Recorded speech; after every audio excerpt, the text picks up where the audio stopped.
Oke, hari ini kita akan mendengarkan penjelasan dari Zio Wibowo, arsitek kita di sini, akan menjelaskan mengenai project Pak Pungki Mechanical Electrical Plumbing. Jadi sudah selesai nih ya. Ini di lokasi kita sudah naik. Di mana Pak Roni? Sudah naik dinding ya kita ya? Ya, sudah naik dinding, Sudah Pak. naik dinding. Berarti itu perlu ada pemetaan posisi-posisi kelistrikan, posisi-posisi pipa-pipa air bersih gitu ya, air Iya. kotor. Dan ini harus dikaji menggunakan ilmu konstruksi. Nah, sini kita sudah hadir bagian gambar di sini, Wibowo.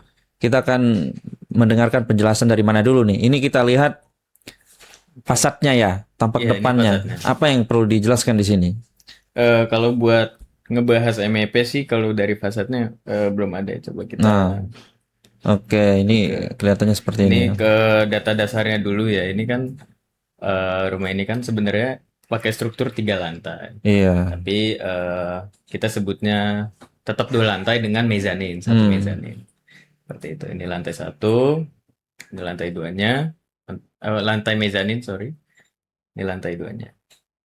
Nggak dihitung lantai, nggak dihitung 3 lantai karena mezaninnya dikit gitu ya. Iya, betul. Memang udah requestnya sebenarnya, request owner tuh ada mezanin. Gitu. Ini ruang-ruangannya Oh, ada juga. musolanya ya. Ada musola, ada ruang wudhunya, laundrynya Wow. juga ada. Ini ruang keluarganya yang di mezanin. Mm-mm. Seperti ini. Ini Ada ruang apa gudangnya ini? juga. Ini gudang. Oh, gudang. Gudangnya proper banget nih. Gudangnya nanti lantainya pakai pakai keramik apa itu? Itu keramik motif kayu, Pak. Motif kayu ya. Iya. Oh. Oke. Nah, ini yang menarik lantai 2-nya tuh dia si ceilingnya itu mengikuti apa namanya? Bentuk atap. Seperti itu. Ya. Kan ceiling yang biasa ini datar gitu ya, Pak. Ya, ini enggak ya. Ini dia mengikuti Menarik ini. gitu. Oh, ini furniturnya ya. Iya. Tapi belum include. Itu juga Nah, ada ini arah matahari kemana nih? rumah kucing. Ini kalau Rumah matahari tuh kucing. ya bener kayak gini sih, Pak. Iya, iya, iya. Gitu. Tapi kira-kira kalau terpapar sinar matahari langsung ini ada efek-efek tertentu nggak ini? Ada, Pak. Pasti ada. Kalau dari segi arsitekturnya ada. Memang Soalnya kan memang dapat yang sinar matahari dapat, tapi saya pernah dengar itu kalau langsung terpapar sinar matahari itu memang ada efek-efek tertentu gitu. iya betul. Jadi tuh Perawatannya bagaimana itu? bukan dari perawatan juga iya, terus dari kenyamanan juga eh agak terganggu gitu, Pak. Apalagi kalau rumahnya itu menghadap barat langsung misalnya. Soalnya kan matahari barat tuh paling panas kan. Iya. Menurut riset juga ya, Pak ya. Ya ini. Jadi ketika sore hari si paparan panas ini melekat gitu Iya. di bangunan.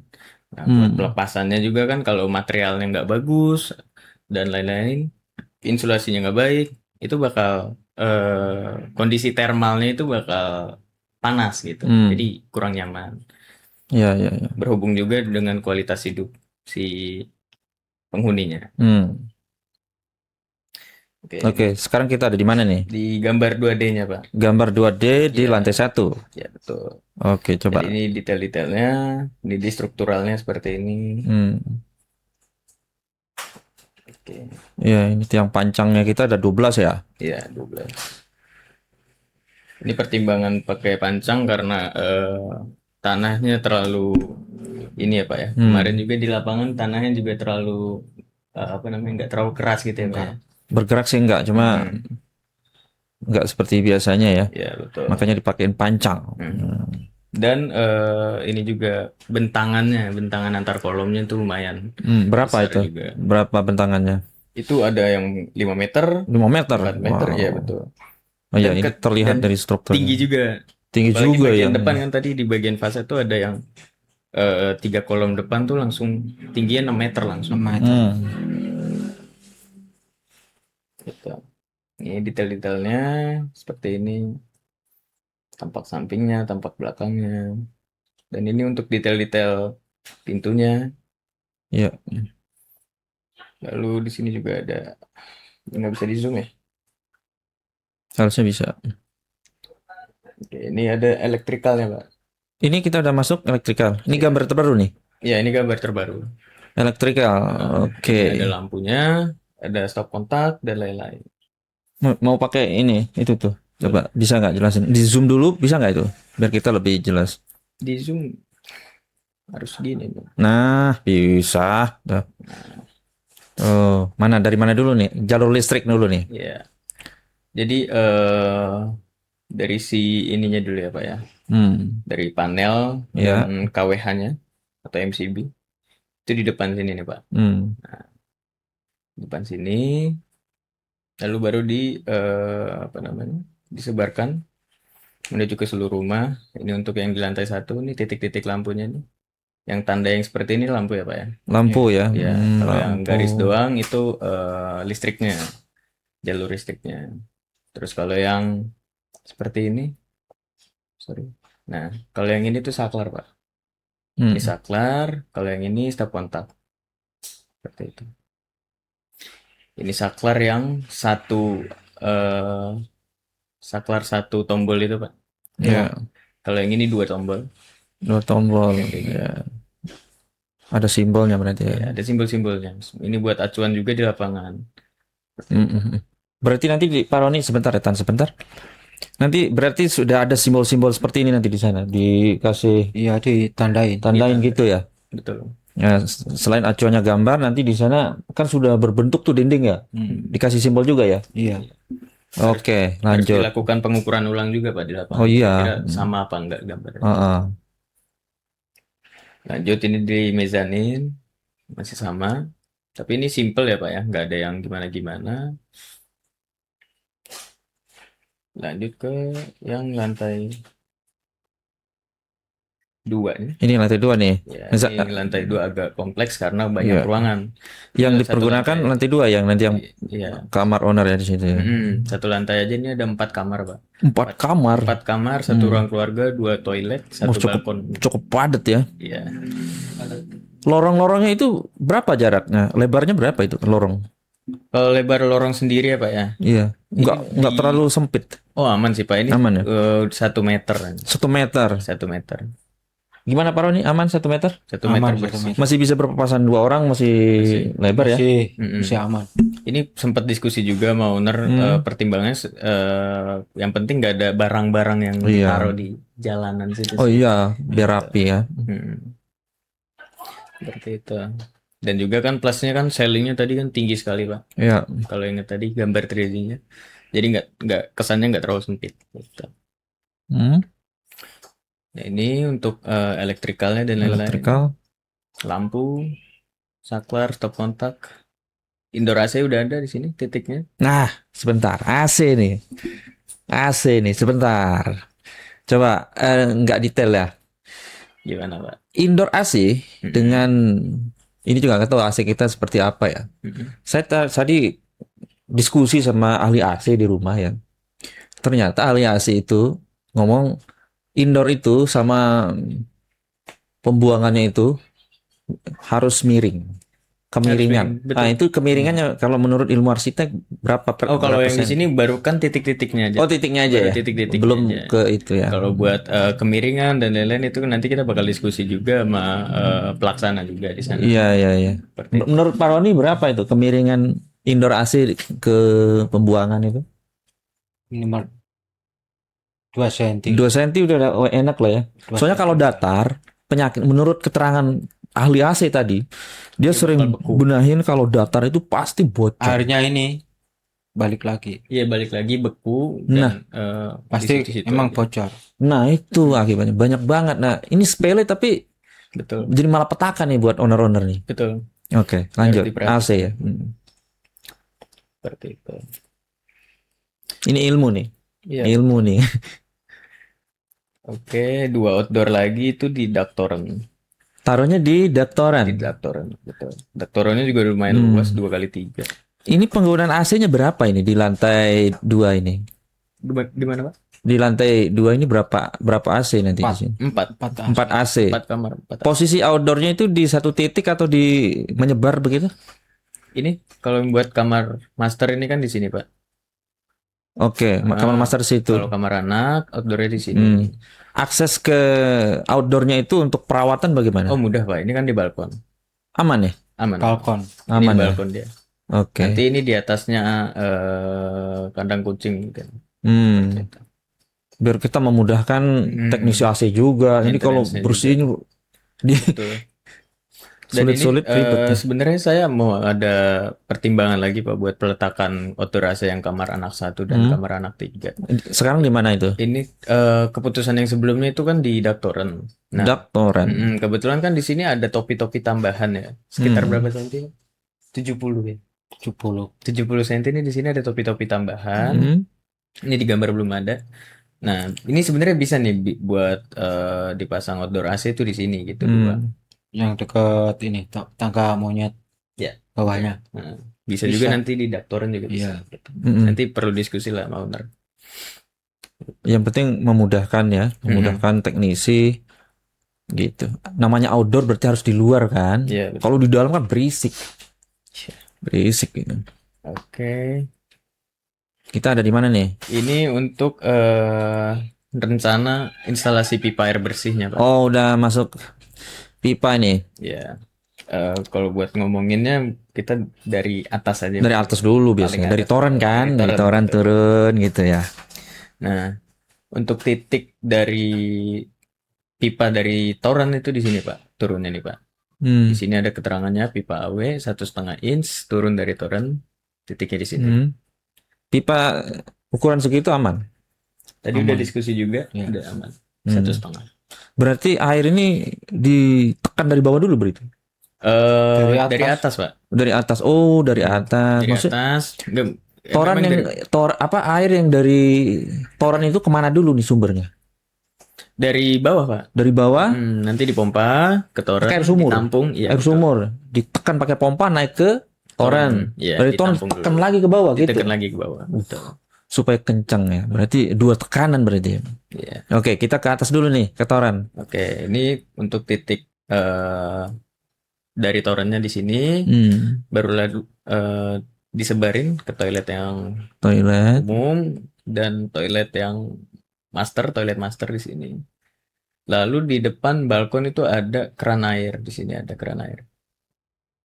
Nah, lanjut. Ini untuk yang lantai 1, Pak. Iya. Yang di mezanin soalnya apa namanya? Ada aktivitas yang membutuhkan air bersih di sana? Mezanin? Ada satu sih, Pak. Wastafel. Wastafel. Nanti, pipanya nanti di atas plafon. Gitu. Nah, ini buat pipa dari torennya juga masih sama titiknya. Biar nggak pusing-pusing ya, Pak ya. Lalu baru disebarin. Nah, kalau yang di lantai 1 ini agak unik soalnya toiletnya di seberang sini, Pak. Nah, jadi solusi dari saya daripada pipa langsung ke sini, entah nanti kan ada balok dan lain-lain kan agak ribet gitu instalasinya. Jadi ya udah kebetulan di sini juga ada laundry, di sini juga ada kitchen. Jadi ya udah sekalian diputerin aja. Seperti itu dengan catatan jangan ada banyak belokan satu itu dan kemiringannya harus diperhitungkan. Kalau banyak belokan apa akibatnya? Banyak belokan itu airnya kehilangan momentum sih, Pak. Lebih baik yang langsung gitu ya. Betul. Nah, kayak gunung, Pak. Tadi saya belajar sama orang ahli AC. Kayak air di gunung itu langsung gitu. Tapi kalau datar atau banyak belokan mungkin akan kemana-mana dulu tuh. Kayak selang aja kan begini-gini dulu kan. Kehilangan kekuatannya dia. Gitu. Oke. Lanjut. Di sini untuk instalasi pipa air panas. Oh iya, ada pipa air panas. Berapa penggunaan pipa air panasnya berapa? Ini untuk pipa air panas ini di 3 toilet. 3 toilet. Tapi pakai 2. Satu yang di bawah, satu yang di lantai 2. Untuk dua kamar mandi. Iya. Ini untuk metodenya yang di atas ini, Pak. Jadi dari turun tower dipompa pakai air ke bawah. Nah, ini kalau dia mau ke pipa air panas dia harus ke water heater dulu. Baru ke kamar mandi atau ke showernya lah gitu. Kalau nggak mau air panas ya langsung aja dia lurus. Seperti itu. Ini untuk detailnya. di denahnya. Water heaternya peletakannya di sini Pak, di ujung yang merah. Nah, ini untuk yang lantai 2 yang saya bilang tadi, satu water heater untuk 2 kamar mandi. Iya, Jadi untuk instalasinya kurang lebih seperti ini metodenya. Ya, jelas ya. jelas. Gambarnya bagus. Oke. Ini dari toren, dia dipompa dulu ke bawah. Nah, lanjut diinjek baru ke kamar mandi 1 dan kamar mandi 2. Kamar mandi 2. Oke, berarti kamar mandi 1, kamar mandi 2 itu bisa punya itu air panas ya? Iya, dengan satu water heater. Hmm. Water heaternya itu dia pakai yang 50 liter katanya. Itu cukup besar. Seperti itu. Ini untuk gambar di denahnya. Wah, itu jelas tuh. Iya. Udah saya gede nih Pak. Gitu. Jadi nggak ada alasan gambar nggak kelihatan dan Ya, lain-lain. ini tinggal dicetak nih, padahal Tinggal nih dicetak, kita udah ada mesinnya, tinggal di laminating, bagus. Habis. Belum Pak.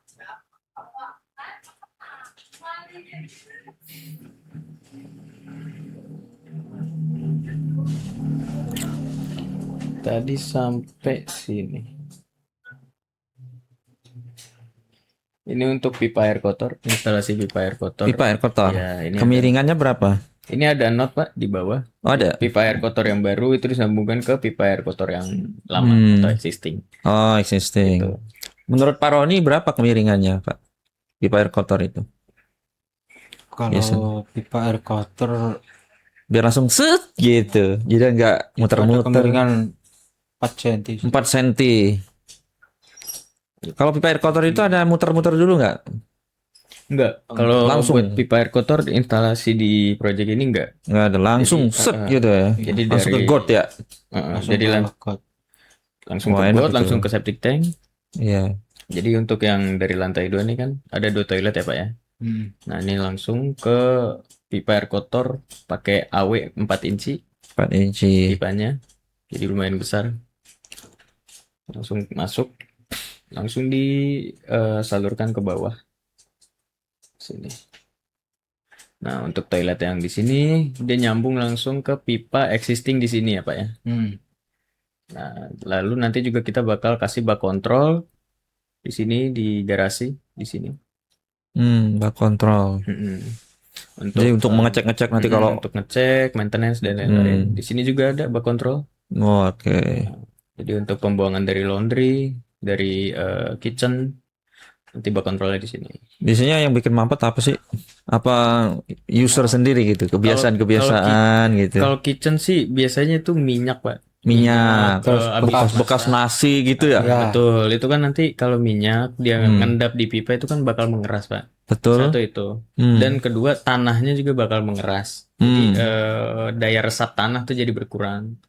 Tuh nantilah ada penyakit lah di tanah ini, ada banyak hewan lah tuh dan Oh, selain faktor eksternal juga faktor internal dari penghuni sendiri ya. Betul. Misalnya, wah ini ada nasi ini kayak gini di sini aja pernah kan mampet. Iya. Itu yang bikin mampet ya. Penuh jadinya. Iya. Paling susah sih minyak sih Pak. Kalau minyak asal dibuang, Iya. minyak Nah, jelantah, kalau di kamar mandi rambut nih biasanya nih. Iya, yang belum punya istri nggak tahu ya. Kalau udah punya istri bisa. Rambut terus sabun kecil masukin aja situ. Iya. Itu ngeri juga harus ya. pakai penanganan pertamanya harus pakai floor drain yang sedemikian rupa lah biar itu rambutnya nggak masuk dan lain-lain gitu. Ini edukasi nih buat penghuni juga, kita sebagai penghuni. Gitu. Ya mungkin apa lagi ya? Oke, udah dari situ aja ini. Udah.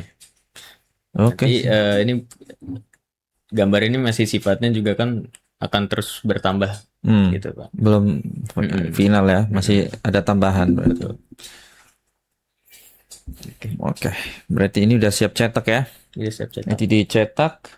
Besok kalau mau ke lokasi berarti harus dikasih. Mungkin ahli listriknya sama ahli plombingnya harus dipanggil dulu Pak. Iya. Nanti dijelasin lagi di lokasi.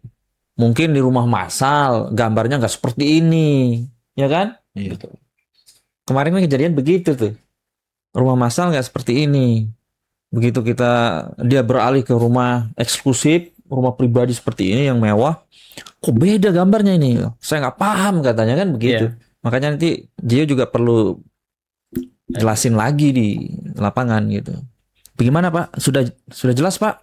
Sudah jelas. Nah, nanti kan direkam itu. Iya. Dia udah bilang udah jelas, kan nggak ada alasan. Bapak bilang udah jelas kemarin itu. Iya.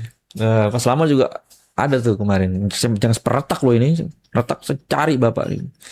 Kan dia bilang gitu juga. Enggak katanya. Bagus. Oke. Ya kayak gitu ya. Siapa? Oke. Paling itu aja yang bisa kita jelaskan. Ini edukasi lah. Jadi biar kita tahu juga posisinya ini udah sesuai dengan keilmuan konstruksi. Iya. Jadi tinggal nanti actionnya ini kita udah ada buku panduannya nih Pak Roni. Iya. Tinggal di lokasi nanti pelaksanaannya udah benar. Kita tidak bisa mengklaim bahwa ini 100% sesuai. Sesuai, betul. Nggak bisa juga. Ini kan cuma gambar 3D gitu. Mm-mm. Tapi di lapangannya nanti ada belok-belok dikit, ya itu harus dikomunikasi. Iya. Ternyata titik lampu di sini nggak sesuai misalnya. sesuai. Bisa Agak ke kiri dikit misalnya kan. Iya. Nggak apa-apa. Betul. Berarti nanti sistemnya begitu ya Pak ya? Iya. Mau ditandain gitu ya? Mm-mm. Di marking gitu. marking dulu Pak. Gitu. Iya.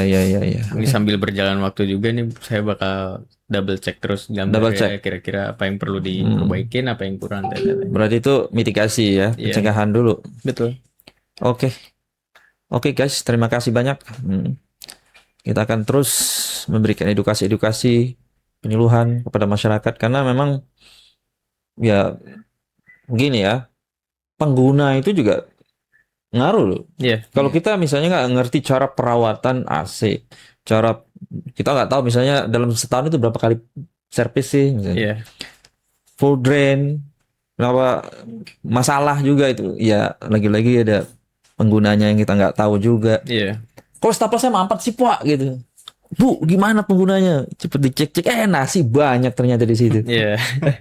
Nah itu. Iya, gambar juga berfungsi sebagai selain buat acuan pembangunan Pak. Nanti Iya. kalau rumahnya udah jadi, itu gambarnya kita bisa kasih buat nanti sewaktu-waktu kalau ada masalah ya. dan lain-lain itu kan tahu jalur Oke. pipa tuh di sini aja. Iya. Jadi nggak meraba-raba ya. Bongkarnya bagian sini aja deh gitu. Jadi nggak perlu kemana-mana. Nah itu bagusnya kita menggunakan arsitek kalau bangun rumah. Jadi kita tahu nih posisi pipanya di mana, listriknya di mana, Betul. kayak gitu. Pipa air kotornya di mana.